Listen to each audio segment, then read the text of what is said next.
Kabupaten Musirawas Utara menjadi daerah nomor 1 kategori masyarakat miskin di Sumatera Selatan sebanyak 64.520 jiwa, sehingga membuat Muratara menjadi penyumbang terbanyak di Sumatera Selatan.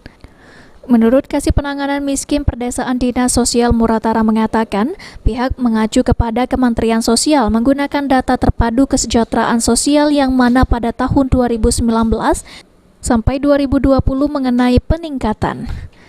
Penyebab peningkatan masyarakat Sumatera Selatan sendiri karena banyak masyarakat di Muratara menganggap dirinya miskin, padahal kriteria kemiskinan dari Kementerian Sosial tahun 2013 sudah dijelaskan di antaranya kondisi rumah dan kondisi mata pencarian.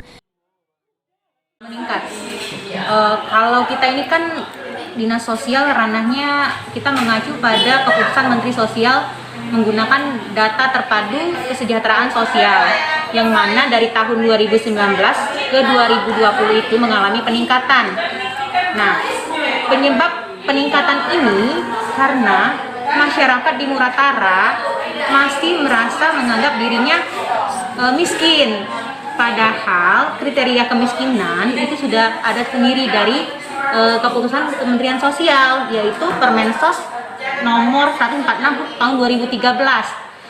Di situ dijelaskan apa saja kriteria paket miskin itu seperti apa, mulai dari kondisi rumahnya seperti apa, mata pencahariannya juga seperti apa, di situ sudah dijelaskan.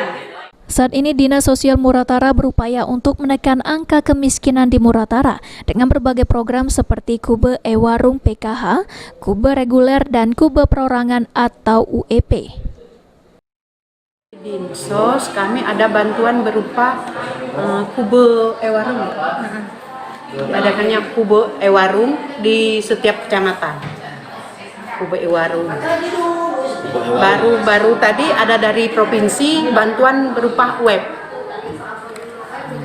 per orang. Kalau Kube E-Warung tadi per kelompok. Untuk satu kelompok berjumlah 10 orang.